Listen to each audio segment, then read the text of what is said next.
Good day mga boy. Ngayong araw nga pala, may sambot na lulutuin na naman. Dali-dali akong pumunta sa likod bahay namin. Tapos nakita ko mga tropa. Yung si Chat, si Tatang, tsaka si Ichan. Tapos yun, tamang hima si Tatang ng manok niya. Tapos yan, kita nyo ba yan? Yan ang lulutuin natin ngayong araw. Laki niyan. Boundary na naman. Nalabas nga pala ni Mama Mart ang sambot. Yun, kita nyo ba yan? Laki niyan. Tapos yung si Tatang, tamang tanong kaninong manok daw yun. Kay Arman. Tapos yun, naglatag na ng sawa si Mama Mart. Ayan yun, tamang gayat si Chat. Yun, si Ichan, tsaka si Polo. Yun, nag-hangsign pa. Tapos yan, oh. Kita nyo naman, tantad si Chat. Tapos yan, oh, madami pa tayong panlaban. Kung sakali magpuputrip tayo, puputripin natin lahat yan. Joke lang. Si Ichan ulit. Yan si Mawart, parang nakabits. Pero hindi naman kami nagaganon. Tapos may ulit dito na manok. Parang gusto rin magpakatay. Pati tinola ka dyan. Tapos dumaskarte na sila ng panggatong natin. Yun, si Chat, tsaka si Polo. Yun, nagpe-prepared na. At patidingasin na rin. At yun, dumingas na nga. Tapos yun, pupunta ulit tayo sa dagat para kumuha ng dahon ng saging. Yun, papalabas na kami sa amin. Yun, nasa silangan na kami.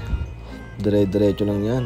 Tapos yan, medyo malapit na kami. Natatanaw ko na ang puno. Kasi nakakita na kami ng puno ng saging. Pasensya na ho ulit sa may-ari. Si Ichan ho ulit ang umukuha ho ng dahon ng puno nyo. Sanay na sanay eh. Yun, no? Kitang-kita niya kung paano pumutol ng puno si Ichan. Talagang hindi huyag. Yun. Tapos dali.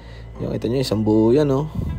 Nakabungkot lang yun. Tapos yun, papauwi na kami niyan. Tapos yun, kitang-kita nyo, ang ganda ng panahon, no? Tapos yan, pag-uwi namin, nagpapakulo na ng tubig. At dali-dali ko nilabas ang talunan. Ang dami niyan. Bossing ko. Tapos yun, oh, diba? Yun, oh, kita nyo. Ang lalaki ng tipak. Diyos ko po. Tapos yun, nilagay na. Gabi na. Inabot na kami ng gabi. Pagpapakulo.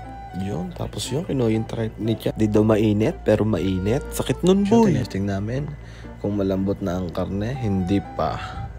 Tapos yun, pinakulo namin ulit. Yun, tapos yun, okay na, hindi ko na na-video nyo. Basta bahala na kayo. Yun, naglagay ng mantika, naglagay ng luya. Yun, tapos halo-halo lang. Yun. Tapos ayan na, pinalop na rin ng bawang. Yun, sarap niyan, pampapogi. Tapos yun, sibuyas, so palop na ulit. Tapos yan, bahala na kayo. Lagay na ng siling pula.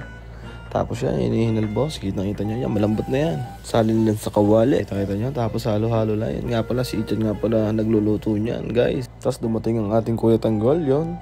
Pinapakita niya ang kanyang cellphone na bagong bili. 1,700 mil daw ang bili niya. Tapos balik na ulit tayo. Lagay ng toyo. Palop ng magic syrup. Yun, para sumarap. Yeah. Tapos yun, nilagyan ng kaparasong tubig. Pero isang baso. Kupal eh, no? Tapos yun, nilagyan ng suka. Nilagyan ng pamintang wasak na wasak. Yun, ang isa sa nagpapasarap, Coco Mama, baka naman. Yun, at isinalin na ang fresh gata ng Coco Mama. Diyos ko po, kasarap. Kita nyo yun? Tapos yan, nilagyan na naman ng asukal na pampatamis ng samahan ng jowa mo. Corny. Tapos yun, tinesting ko. Diyos ko po, sobrang init pala noon. Pero gucit yun, bossing ko. Promise. Tapos yun, si Chan, hindi kinayang uso kanina. Kaya namumulamat yun. Prepared ng dahon ng saging. Tapos yun, nakita mo yun, sarap noon, guys. Tapos yun, nagsali ng bagong saing, si Mama Mart, mapagmahal. Tapos pinaloopan naman ni Boss Nick ng talunan. Yun, kasarap naman. Diyos ko po. Pala, may-ari ng manok na to na si Boss Arman. Shoutout sa'yo, boss. Bantam King ng Kalamba. Ang sarap ng manok mo, boss. Lasang baka. Joke lang. Tapos yun, full trip na kami dyan, boss. Yan, kita mo yan, oh. Kita mo ang get up namin yan. Tapos yun, FT na tayo niyan, boss. Unang subo ko niya, no? Good shit. Tapos bumanot ulit ako ng pangalawa. Yun, nakasarap. Diyos ko po. Tapos yun, pininish na namin. Siyempre, hindi mawala talaga tubig eh. Tapos yun, iinom muna tayo para healthy. Dapat dadamihan natin. Tapos yun, okay na. Finish na ulit. Diyos ko po. Yun, si Eja, kita nyo. Tapos yun, napasyat na naman tayo. Pero isa lang yan. Yun, tapos yun, okay na. Inom ulit ng tubig. Dito na nagtatapos ang aming video. Salamat!